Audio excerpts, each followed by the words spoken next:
Well, Goran, great to be speaking to you again so soon after Of an Age. And congratulations on another really beautiful film. So I felt so much watching this. You took me through quite an emotional journey. So thank you. It's great to hear. Thank you, sir. And talking about Of an Age, so that film opened with a really captivating dance scene, and here with Housekeeping for Beginners, there's a really vibrant sing-along scene that really like immediately sort of drew me into the world of the film. Could you talk a bit about why you wanted to start with that scene? Yeah. Well, in the screenplay itself, the singing scene was kind of dropped in maybe like a few weeks before we were shooting. It wasn't in the original script, and it was meant to be like the fourth one or something like that. It wasn't originally envisioned as the opening. And then in terms of putting the film together, so a lot of the cast in the film has never been on set. There are a lot of like non-actors. And especially the three that are in the opening, so Samson, Jada, and Mia. I wanted to kind of gradually introduce them to what it feels like to be on set, so that they never have to feel intimidated. So we organized like a practice test shoot of like an hour and a half or 2 hours, just a few weeks before, a few days before the film shoot itself.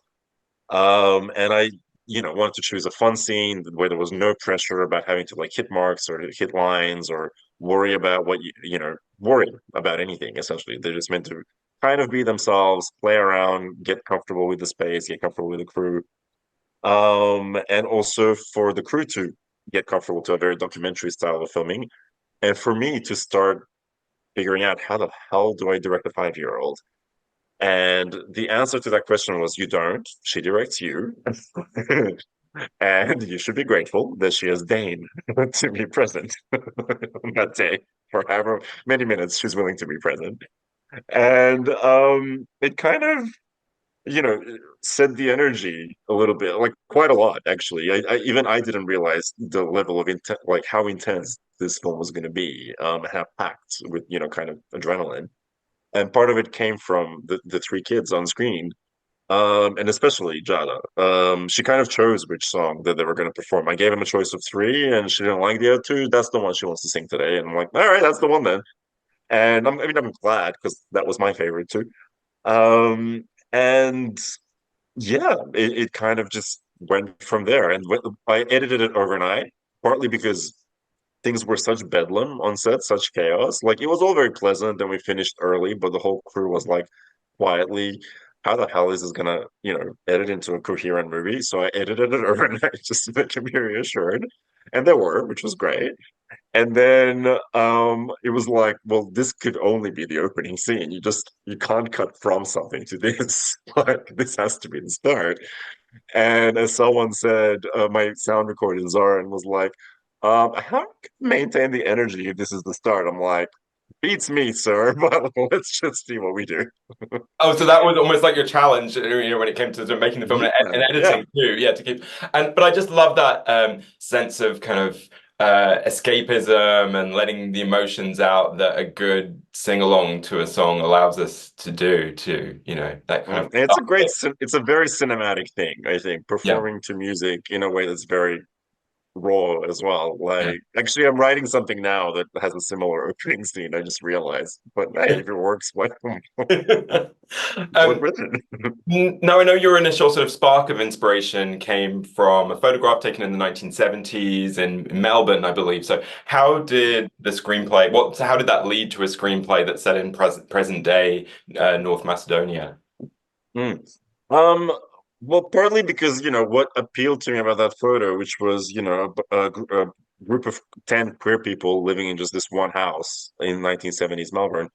What appealed to me was this sense of like sanctuary, where like you create your own little mini world, where you feel kind of you can have a family. That doesn't really work in that way in present day Melbourne. Life is very different there for queer people. But it translates to present day, not just Macedonia, like probably 90 countries in the world right now. that's the thing. Like actually, the way I think we're kind of skewed in the West, in the developed economies, to think that the story depicted in this film is like some other distant way of being queer, but actually this is like the most basic reality for probably 90% of the queer people alive today. Like most queers in the world don't live in Finland or USA or like it you don't live in an economically developed society where not just your lives are protected by law, but like people's attitudes don't compromise the way you have to live. And having this reality as a context, how do you live the best life possible? How do you find a reality for yourself where you can like experience the normal universal feelings that we all experience and kind of focus on them? So that's what I was driven by, and kind of documenting something in the present tense, because I feel like if you don't document these stories and these lives, they're going to disappear without a trace, and we're just going to be left guessing what it was like and assuming and sometimes making the worst assumptions because as much as yes life is difficult for gay people in places where they're discriminated against, it's not just deadly domestic drama every day. So a lot of it is fun and singing and craziness, and the things you fight about aren't always about the oppressive system. Like they're rarely about that because the oppressive system is so all surrounding that you just don't have to even talk about it. Like it's not very interesting. Like what you end up fighting about is as petty bickering as what any like mother and daughter get to fight about in most houses. And I want like to watch these characters live these lives as fully, and so they're not just limited by our concept of what we would think their lives are based on just a demographic description. Yeah, and sort of going on from that, we also get the intersection of a queer Roma woman, and it's very rare that we even see Roma characters. I think that aren't on screen, and especially ones who aren't just defined by being Roma. So, could you talk a bit about that aspect of the film too? Hmm. Yeah, no, I grew up in like in Macedonia itself, and when I went to like primary school, in my class of 36 kids, nine were Roma, a quarter of it. Well, and this wasn't unusual or like a massive disproportion. Like this was just normality. This was the normality I grew up with. And then I don't know at what point decided to make the characters Roma. I know with Ali, I like with that particular energy, I always because it was partly inspired by someone I knew vaguely. Like I always thought of him as a Roma kid. I don't know when Suada's character became Roma, but it kind of happened organically, and partly again to go back to like my main motivation creatively is to always like document a time and a place. It just felt logical, like that some of these people would be Roma because some people are in everyday life in Macedonia, especially in the bigger cities. So it went from there, and then it's about like every character, like even just putting aside ideology, and not that you should necessarily put it aside, but like every character from just like an aesthetic point of view needs to be as fully realized and dimensional human being as possible. And yeah, my issue with a lot of depictions of Roma people is that they're not seen as fully human. They're just seen as either belly dancers or criminals. And that's all. The fact that, I have to say is they are something rather than, you're never brought into this perspective as like an extension of you as a viewer. It's always something that you're meant to be observing and just kind of like not even like judging, because right now in the times we live in, there's this impetus to, be progressive, but a lot of time progressivism takes place in a way that I find extremely condescending and limiting. Even with positive intentions, you end up like reducing someone to just like, cardboard demographics. I wanted to have, these people who are, allowed to be as complicated and prickly as anyone else. I don't want idealized cliches. To me, like even just from the within the minorities I belong to, like as a migrant in the West, to me the most offensive cliche isn't the migrant criminal; it's the noble migrant who has to have just positive feelings and suffer and never shows any prickliness. I'm never allowed to be unlikable as a migrant, and I find that really offensive and like a very limited and false representation of who I can be, what my potential is as a human being. So again, with the Roman characters in this story, I was just very um both as a viewer and in terms of my ideology, I was looking for them to have as complete and full and a layered of humanity as they possibly could. Well, I love the vérité kind of style of the film, and I wondered, as well as that being kind of a visual style, how you went about sort of working with your actors, who you mentioned are a mix of established actors, some you've worked with before, and complete newcomers. How you work with them on set. Yeah, I won't speak anymore, so I'll let you just Yeah. answer. No, it's so good. Well, I sort of have a very individual relationship with every individual actor in every movie because you kind of like you have to. They need to feel like that have someone that is paying close attention to them individually rather than just as a cog in a machine. And I think I mean instinctively as a person, not just as a director, like I tend to like just acclimatize, like just adapt myself to whoever I'm talking to. So with each of them it was different. Like I don't and it's and you couldn't even like it was so different with everyone that I wouldn't even say that it was just about who what had training and was professional and who didn't. Like every personality like came with different sort of gifts and needs and all this kind of thing. But I was also very lucky that I will say that the veteran actors in the main cast, which were Vladimir and Alina and Anna Maria, kind of I felt were very much sort of my co-creators and also fellow nurturers. I feel like directing is really about nurturing an actor on set. Like it's a misnomer. Like you don't give instructions, or you do if you want them to be very mechanical on set. But like generally, you're kind of creating a space so that like the actors can kind of connect to the story and discover the character for themselves you know. And what I felt with Alina and Anna Maria and Vladimir is like they were helping me create the space for everyone around them, and even like some of the supporting actors like Sarah, who I've worked with before, they actually like there was a sense of family off screen as well as on screen that I think helped quite a bit, so that it didn't really feel like everyone there was pressure on anyone to be hitting the line and the mark as written or whatever. Like they could kind of breathe both in within the filmmaking process and within the script as well. Um, and yeah, Yeah.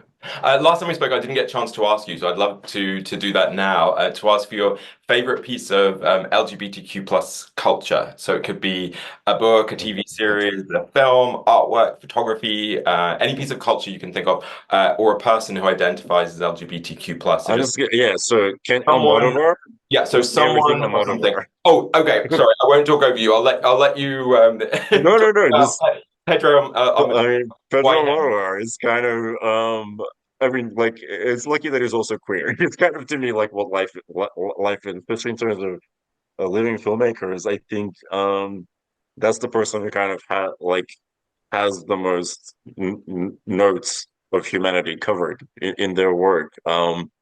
And some like his posters are up in my house. Well, his and Todd Haynes's, but let's just like I've spoken about Todd Haynes before, so I'll speak about him on right this one time. I think, um, and again, that's sort of emotional intensity and the sense of like when I watch his films, I not only feel that his characters are being nurtured, but I am being nurtured as a viewer. And like the humanity and humanism, which I always find confusing why it's so rare to see like proper humanism on screen. It's like a very easy way to connect with the viewer, but I think Almodovar is one of the only ones doing it, and definitely like the greatest master at it. So yeah, I'm very like I've been very grateful to have him in my life. Surely as a viewer, I've never met him. I think I'd be too terrified. I don't want to meet him. Yeah, I would be such a disappointment to him. But yeah, Almodovar is the person I adore most probably. Yeah, he's always been very warm and great. I had a great conversation with him about colors in his movies once, which has stayed with me. That particular answer. I love the overlapping dialogue in your film, but I just realized on Zoom it doesn't really work. Unfortunately, does it? So hopefully next time we can speak in actually in person. Yeah, one last question for you. The film is the official Macedonian selection for an entry for the Oscars as Best International Film. And I just wondered what that sort of recognition and kind of official stamp of approval means to you. Oh, I mean, as a stamp of approval, I'm not sure. it's not a huge thing because there's not that many Macedonian films that are competing for that title. It's more like every little bit helps in the sense of like wanting making sure the more people can hear about the film. So whatever is helpful to spread awareness of it so that it connects with a viewer who might not know of it otherwise helps. But also like, I uh I was a film nerd before I was a filmmaker.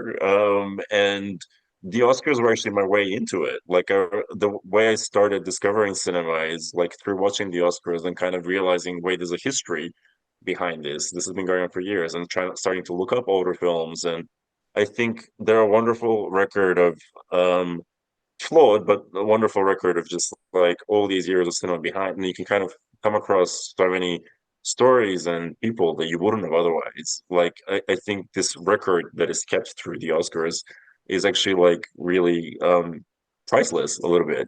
So I don't know if we'll get. I hope we get to a short list. I don't know that I would bet my life on it, but like I'm very grateful to be even considered in that context, and just like yeah, to fall within this tradition of like so many great filmmakers and films that otherwise might have been forgotten. Well, Goran, thanks so much, and great chatting with you again. Congratulations on Housekeeping for Beginners. Always a pleasure to talk. So yeah, hope to see you again soon. Thanks, James.